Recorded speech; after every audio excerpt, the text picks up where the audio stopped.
আমাদের কোরআনও বলছে, সংবিধানও বলছে, আর এটা সমাজের নীতিও, যে সকলেই আমরা একই দেশে বসবাস করি, আমরা একই সংবিধান মেনে চলি এবং আমরা কোরআনও মেনে চলি। তারা তাদের গীতা, বাইবেল, যে সমস্ত ধর্মীয় গ্রন্থ আছে তারা তাদের কিতাব মেনে চলে।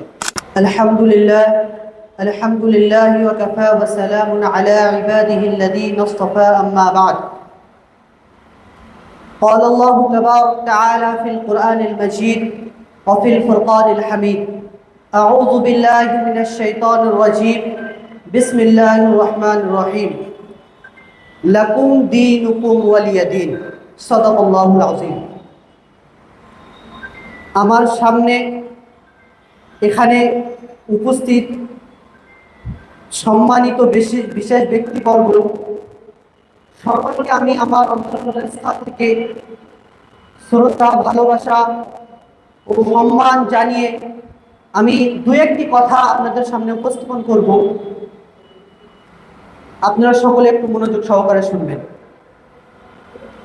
দেখুন, এদেশ ভারতবর্ষ, এটা সম্প্রীতির দেশ, এমন দেশ যেখানে সমস্ত ধর্মীয় মানুষদের সমান অধিকার এবং সকলেই যে আমরা মিলেমিশে থাকি, এমন দেশ পৃথিবীর মধ্যে আর কোথাও পাওয়া যাবে না।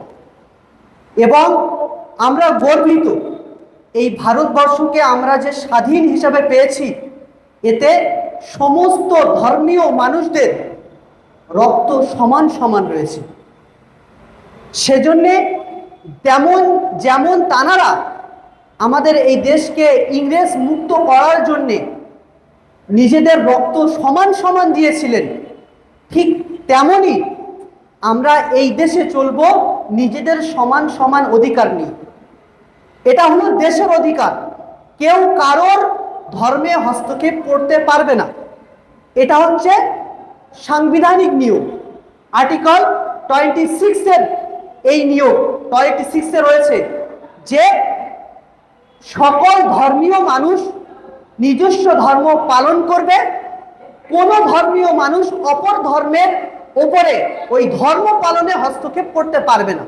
সুতরাং আমরা প্রত্যেক ধর্মীয় মানুষ নিজস্ব ধর্ম নিজভাবে পালন করব। তবে লক্ষণীয় বিষয় হলো যে আমরা মুসলিম সম্প্রদায়, আমাদের মুসলিম সম্প্রদায়ের সব থেকে পয়েন্ট কি? কোরআন। আমরা ইসলাম যখন ফলো করে চলি তখন কোরআনকে সামনে রেখে চলি। সেই কোরআনে দেখেন একটি আয়াত আল্লাহ তাবারক তাআলা তুলে ধরেছেন, যেটা এই সংবিধান আর্টিকেল 26-এর সাথে মিলে যায়। লাকুম দীনুকুম ওয়ালিয়া দিন। এতে আল্লাহ তাবারক তাআলা বলছেন, তোমরা তোমাদের ধর্ম পালন করো, আমরা আমাদের ধর্ম পালন করি। মুসলমানদের উল্লেখ, মুসলমানদের জন্য কি? মুসলমানরা তাদের ধর্ম পালন করবে এবং হিন্দুরা তাদের ধর্ম পালন করবে।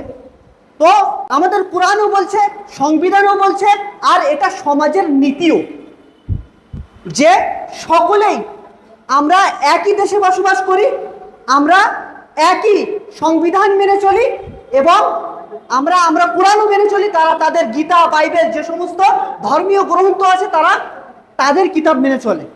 আশা করব আমাদের কোরআনে যেমন আছে ওই মহান গুরুত্ব, যে সমস্ত গীতা, বাইবেল, তাদের গ্রন্থের মধ্যে এরকম নেই যে তোমরা দাঙ্গা বিবাদ সৃষ্টি করো।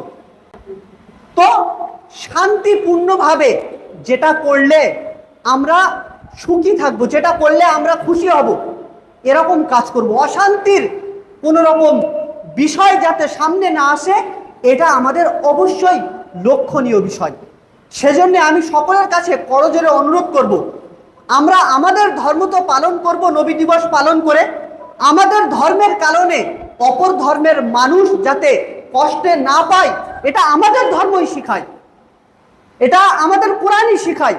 তো আমরা যদি আমাদের কোরআনকে পয়েন্ট অফ থিওরি করে চলি, তাহলে আমরা আশা করব আমাদের থেকে কেউ আর কষ্ট পাবে না। এটাই আমি এই সংক্ষিপ্ত বক্তব্যের মাধ্যমে তুলে ধরলাম। আপনারা সকলেই পালন করবেন এবং প্রশাসক বৃন্দ যারা আছেন সকলের কাছে অনুরোধ, আপনারাও খেয়াল করবেন, কারণ মানুষ মাত্র ভুল হয়।